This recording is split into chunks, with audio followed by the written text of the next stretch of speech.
Bismillahirrahmanirrahim.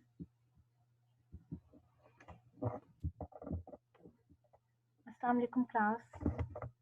Today we will discuss our new chapter, which is about the lipids, and it comprises of metabolism of lipids. The very first topic is absorption and transportation of lipids. First of all, what are the lipids? Where they are found? Lipids are present in human body and many animals and mammals as the key, you can say, biomolecules. Lipids are very important because they are the part of the cell structure and are responsible for constituting many important functions. In nature, they are hydrophobic, means they are water repellent.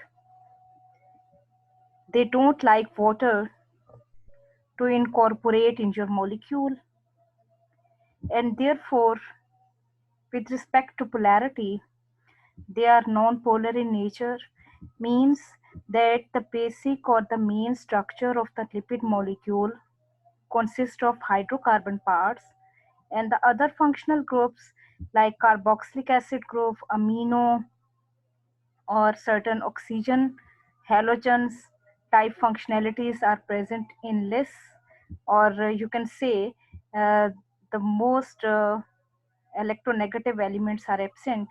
Therefore, the lipids are non-polar in nature and hydrophobic in character, and therefore they differ from the rest of the body compounds, like they are different from the proteins, carbohydrates, and nucleic acids because their functions are very unique and important for each and every independent cell. Here is the structure of the cell. You can see in cell there are many protein channels, like in purple color. Carbohydrate chains are present on it, whereas the lipid are present as the bilayered, or they are present in the form of the two layers. And inside the cell there is cytoplasm, and mainly the cell membrane is consist of lipids.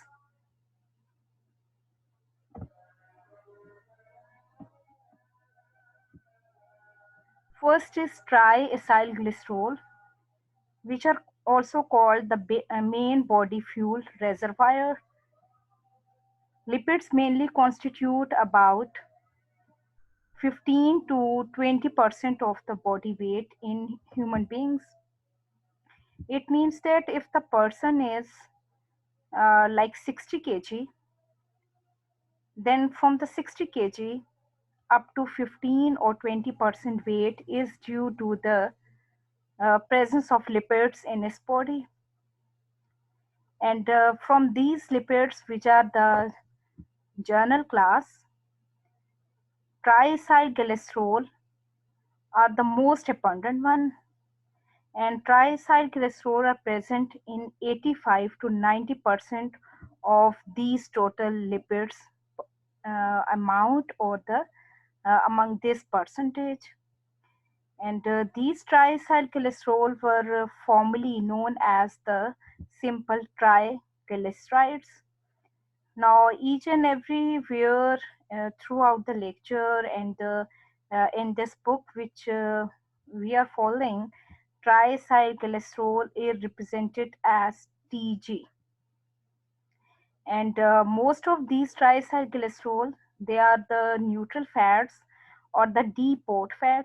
Depot means, yes, G fats are mobile, and they can be stored in the uh, certain body regions, and these body regions or the parts are known as the adipose tissues, which are mainly concerned with the deposition or the storage of the fats. And these fats are in fact the triacylglycerol, And whenever the body needs the energy, then the energy is provided by these TG or the triacylglycerols, which are deposited in the adipose tissues.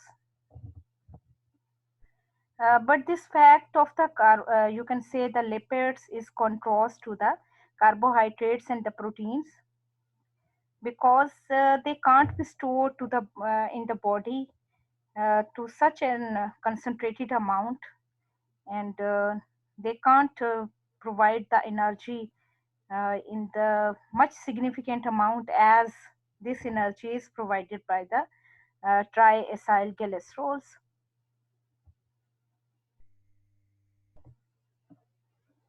And these fats or the lipids, you can say, which are present in the cell, they also act as insulating materials.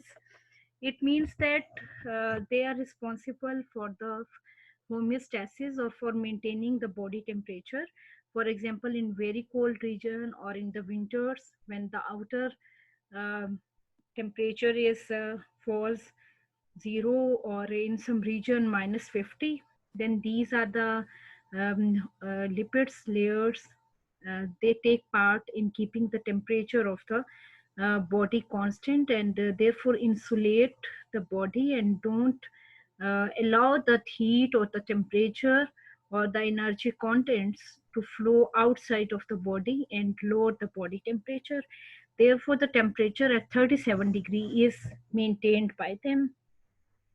Here is shown the adipose tissues, and in the adipose tissues, there is presence of adipocytes, and these are the white adipose cells which are present over here from this cross-sectional area. It means that for keeping fat in the tissue, it doesn't mean that it causes obesity, but the fats or the lipids are necessary for proper functioning of the cells, or in turn the body as well. Here are the general classes of adipocytes. There are two main classes of adipocytes, but in literature you will found a third minor class, which I will discuss in the later slide. These two classes are white adipocytes and brown adipocytes. White adipocytes, they store energy, but they are present as single large lipid droplet, and their mainly function is concerned with the endocrine function. And the brown adipocytes, they also store the energy, but they are present in the form of the multiple small lipid droplets. Just they are contrast to the white adipocytes, which are present as the single large droplet. Here, the multiple droplets are present in the cell in the form of brown adipocytes. Um, but especially they acts as the fuel reservoir, or they provide energy quickly to the body, and therefore generate the heat for the body to keep its uh, temperature constant or the insulated, and this function is known as thermogenesis. Here is the representation of adipocytes. Mainly they are the brown and white. And third one, which you all also see in the literature, is rare one. It's the bright or the beige adipocytes. In brown adipocytes, you can see the mitochondria. They are present in very large number, and the nucleus is one. This is shared in all these three cells, and lipid droplet is represented as here. There are many lipid droplets in browns, one large lipid droplet in white, and for the beige, there is a combination of these two. They have more, you can say, lipid droplets and mitochondria in comparison to the white, but have less number in comparison to the brown one. Here is some comparison of these three adipocytes. UCP1 expression mean uncoupling protein expression. This is positive, negative, and positive for the beige. And mitochondrial density mean number of the mitochondria. It's very large or the high in the brown, and very low, in fact, in the you can say white, and medium for the beige. And LD morphology, LD stands for lipid droplets. And for the brown, it's the multilocular. Locular mean many location, multiple. They are multiple in number. And unilocular mean only one is present in case of white. And again for the beige, it's the multilocular.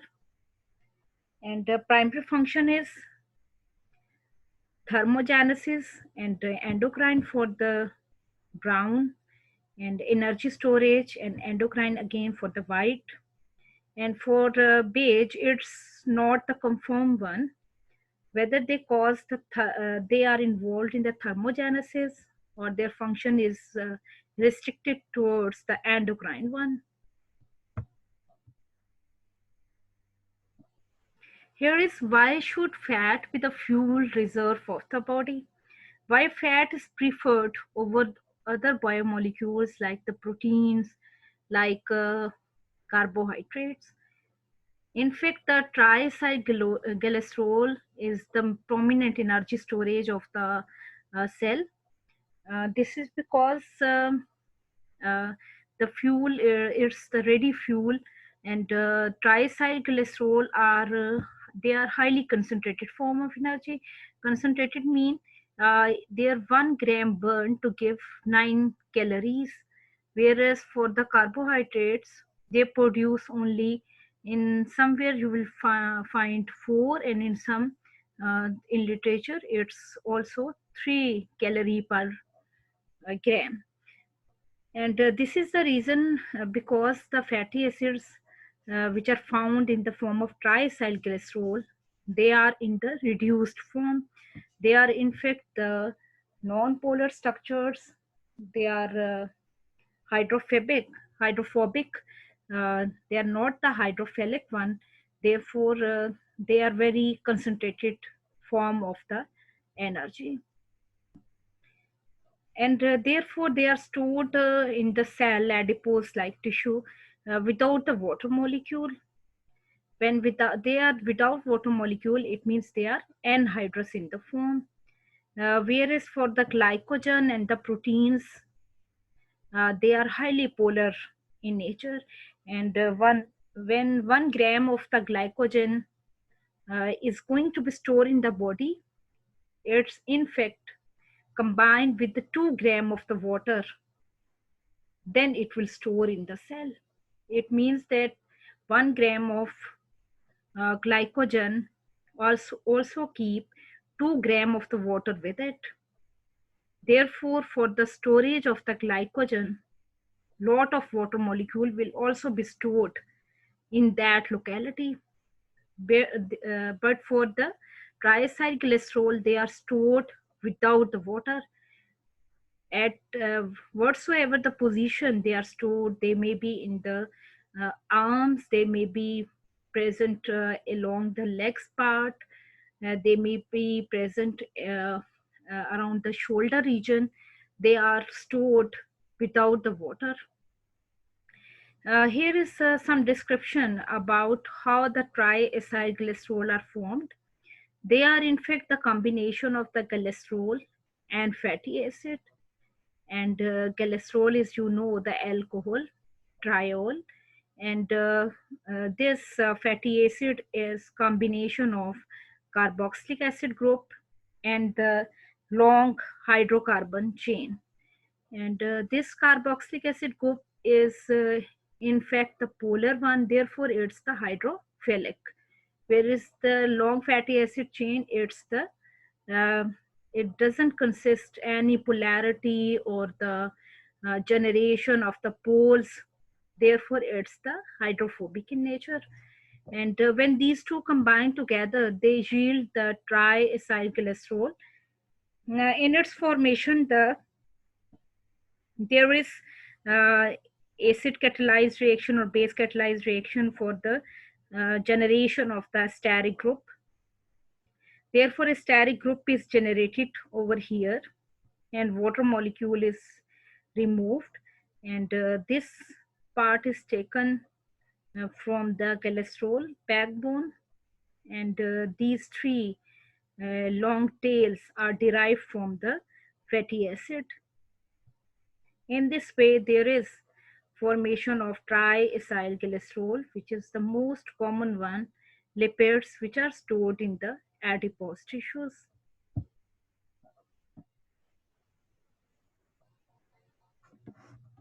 Here are some facts about the lipids, that 1 gram of fat stored in the body, it will yield nearly about multiple of 6 energy it gives as 1 gram of the hydrated glycogen gives. And for the healthy individual, if its weight is 70 kg, uh, about 10 to 11 kg of the fat is stored. It means that from 70 kg, 10 to 11 kg of fat is present in its body. And this so much amount of fat, like 10, 11 kg, will gives energy about 100,000 calories. And this is much more amount of the energy. If the same amount of energy is given by the glycogen, then the person must attain at least 55 kg weight first. It means that 70 plus it must have 55 kg weight more, and to give this amount of the energy. Therefore, by nature, fats are more preferred to be stored in the body because they gives the energy in a very efficient way, and they are not the hydrated molecule as well. And if the starvation or the deprivation period is very long, then there are the only fats biomolecules which are present in the body to give the energy to the body. And here is given the example that if a human being can fast, then it can survive without the food for 60 to 90 days. And for the obese person, obese must have more amount of fat which is stored in the adipose tissues. It can survive for 6 months to 1 year. It's a very big count, uh, I may guess. And hibernating animals, many animals hibernate in winters, and they come out in the summer. And during the hibernation period, what they will do, they will in fact utilize the stored fats in your body. One example is quoted here, that bears go on the hibernation for 7 months, and during this entire period, they take the energy by the lipolysis or the degradation of the reserved fats. And one more interesting example is for the ruby-throated hummingbird. This is the hummingbird, and it can fly for about 60 hours before eating. Its flight is continue for the 60 hours, and it at the speed about 40 kilometer per hour, and it uh, merely travel 2400 kilometer distance, and this is only possible due to the stored fat in its body. Some other important body lipids comprised of phospholipids, and here is structure of the phospholipids which is present in the body. They are also among the main components of the cell membrane. Here is long chain of the hydrocarbons. Here is functionality which is derived from the uh, carboxylic acid group, and this part is from the glycol, and the phosphate group is incorporated in it, and it regulates certain cellular process. For example, it has ability to stabilize the cell and keep its dynamic in the drug delivery process. Whereas the glycolipid is another important types of the lipids. They are also part of the cell membrane, and they facilitate the cellular recognition. What's the cellular recognition?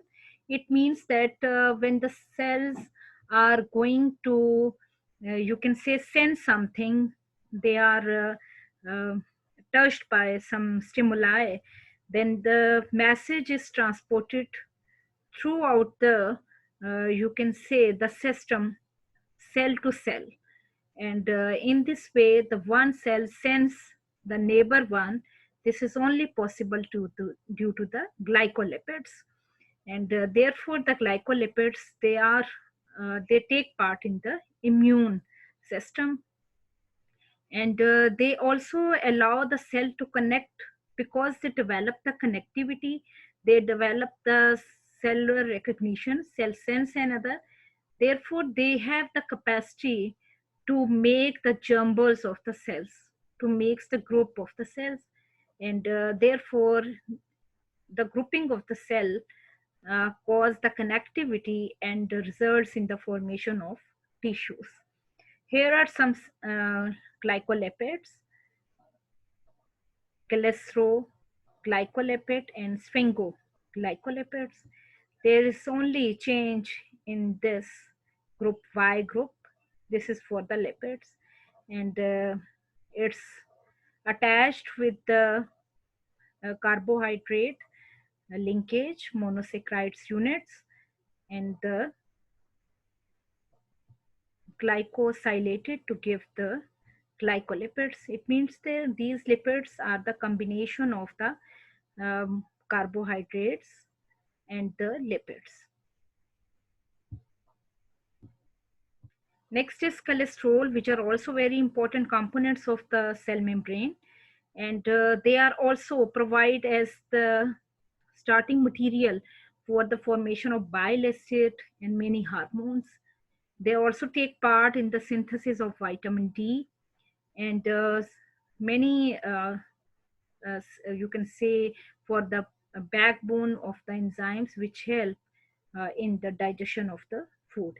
Here is structure of the simple cholesterol, and these are the cholesterol small molecules which are the part of the bloodstream. It means that in the bloodstream they are also present after ingesting some food. Number next is arachidonic acids. They are also parts of the class or the type of the lipids. They are in fact the unsaturated lipids. You can see the unsaturation in the hydrocarbon backbone, and they behaves or serves as the substrate for the synthesis of certain intercellular regulators, which may be prostaglandins, which means that they help in the contraction and relaxation of the muscles, and therefore they are very important type of the fats which are present in the metabolic system. Next is the transport of the lipids, how the lipids are transported in the bloodstreams.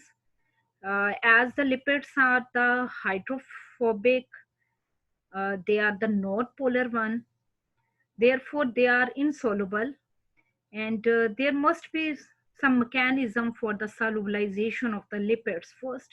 Therefore this solubilization is done by the certain proteins which are called lipoproteins, and therefore they carry the lipids throughout the bloodstream, and therefore due to this fact the lipids are associated with the proteins. Therefore you will not examine the free lipids in the blood, and they are present in the multiple forms, like they may be chylomicrons.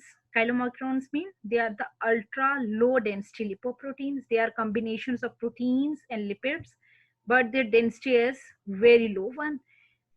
And next one is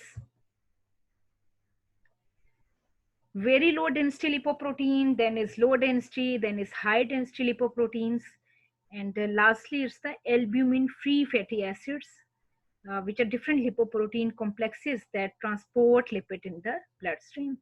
Here is a classification of these lipoprotein is shown.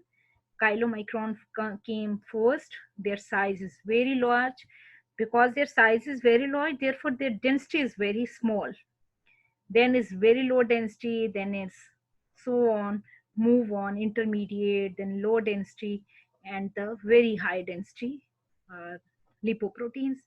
And these all are called the bad or non HTLs.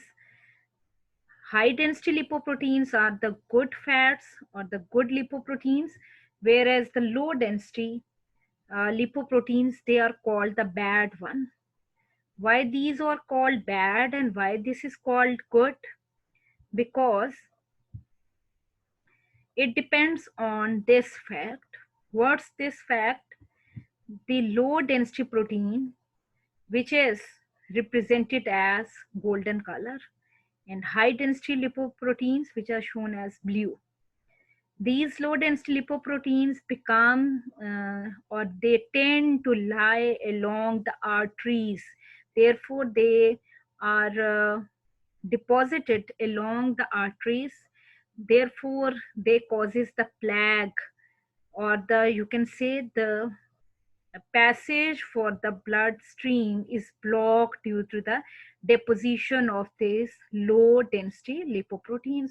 Therefore, low density lipoproteins are called bad uh, lipoproteins or bad fats, bad lipids, because they tend to store along the arteries, whereas high density lipoprotein, they are not make the part of the bloodstream in a sense, they are not deposited in the arteries.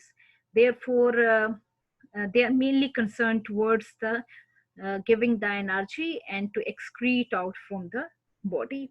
And this deposition or the formation of plaque is also called the atherosclerosis, uh, and it also results in the like strokes, myocardial infarctions, angina. These all diseases are related to the heart attack, heart problems, causing very blood pressure problems, etc. Here is comparison about the different lipids which are present in the plasma. When their plasma is going to be investigated in the certain diagnostic lab, then it will give these results. The total lipid profile is, it's the vary from 400 to 600 milligram per deciliter of the blood. Total cholesterol, it shouldn't be beyond 200. Low density lipoprotein, it shouldn't be on this limit. And certainly free fatty acids should be very low one. And very low density cholesterol, their count should be very low. When their count should be very low, it means that they will not be made, yeah, they will not be lie or make the bed along the walls of the arteries. Next is the lipids which are present in the body. They are not the static one. They are continuously in the dynamic state. It means that they are continuously in some part they are going to deposit, while in some other part they are going to be the utilized in the form of the energy. How it happens? And if we start from the liver, there is synthesis of lipoprotein, which are very low density lipoproteins, and they are transported transported as triacylglycerol, and they may be stored in the adipose tissues in the form of the triacylglycerol, or they may be given up to the muscle, liver, or heart to give the utilization, to give energy, utilized energy in the form of, you can say, lipolysis. And from small intestine, which is the chylomicron type lipids, which are taken up by the diet, and these may be stored as triacylglycerol in the adipose tissues, or they may provide the energy in the muscle, liver, or heart, and many certain other tissues and organs as well. And the mobilization of the fats from the adipose tissues resulted in the overall process, which is known as the degradation of the triacylglycerol. And in this degradation, there is formation of the primitive, or the very starting materials. These are cholesterol and the free fatty acids. But this lipolysis uh, is doesn't go towards the cholesterol and the free fatty acid directly. Step by step. In first step, this uh, carbonyl functionality may be removed. In second step, this one. Third step, this one. It means that the first uh, triacylglycerol lipase enzyme will be different than when one unit is removed, then the overall cholesterol will remain as the diacylglycerol, then the lipase enzyme will be the different. But this cleavage of the carboxylic acid group goes on until or unless there is formation of the cholesterol after incorporation of the water molecule, and there is formation of the free fatty acids, which are present three numbers. These are 1, 2, and 3, may be different carbon chains or the hydrocarbons. They may be saturated or the unsaturated one. It means that the mobilization of fats from the adipose tissues results in the formation of the glycerol and fatty acids, and therefore it provides the energy. And fats, from the fats, uh, the glycerol which is formed, it doesn't remain in the adipose tissues, because in adipose tissues there is no enzyme which will metabolize it. Therefore, the cholesterol must be go into the liver, where it will be activated to the cholesterol 3 phosphate. How it happens? Cholesterol, there must be action of the enzyme which is cholesterol-kinase. It will give its inorganic phosphate group. Therefore, this hydrogen will be removed, and inorganic phosphate group will be added at the third position to give the cholesterol 3 phosphate. When cholesterol 3 phosphate is formed, it may yield certain other lipids like triacylglycerol or phospholipids, and it may be made the part, or it may attain this route by the action of the cholesterol 3 phosphate dehydrogenase. There is removal of the two hydrogen, one from here and second one from here. These two hydrogens are removed. Therefore, this carbon joins or make the double bond with the carbon. Therefore, the derivative of the acetone is formed, which is called dihydroxy acetone phosphate, and this dihydroxy acetone phosphate will go towards the glycolysis.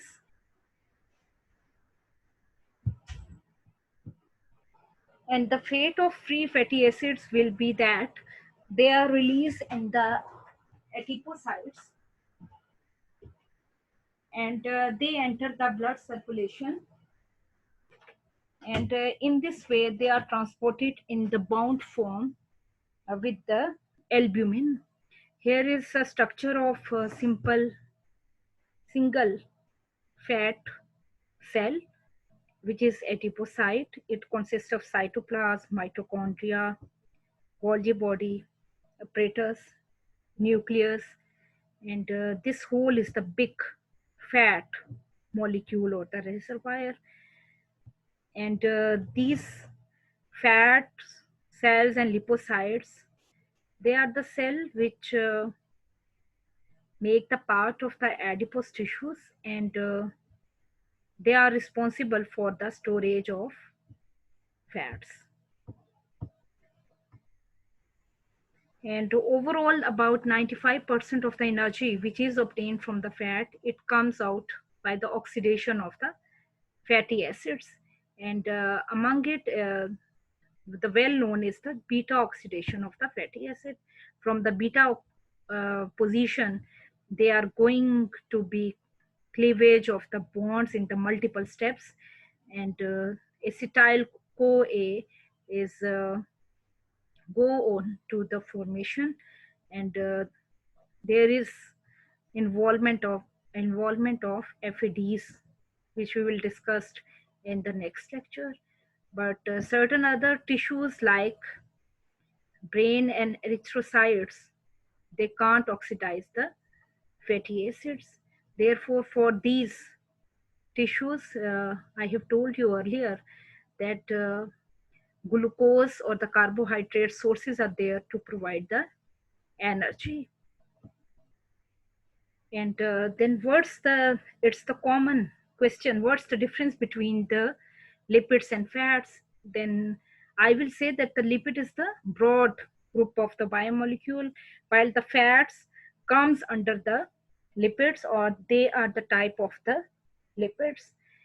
And I have discussed earlier, they are stored in the adipose tissue, and fats are present in the animal skin as well, and they are responsible for the energy storage in the cell. Here are some differences about between the oils and the fats. What are their sources? Fat are normally derived from the animals, whereas oils are mainly taken from the plants. Fatty acids, saturated one, they are unsaturated bonding, no double bond, have multiple double bonds. They are solid at room temperature, where oils are liquid, high melting point and low melting points as well for the fats and oils respectively.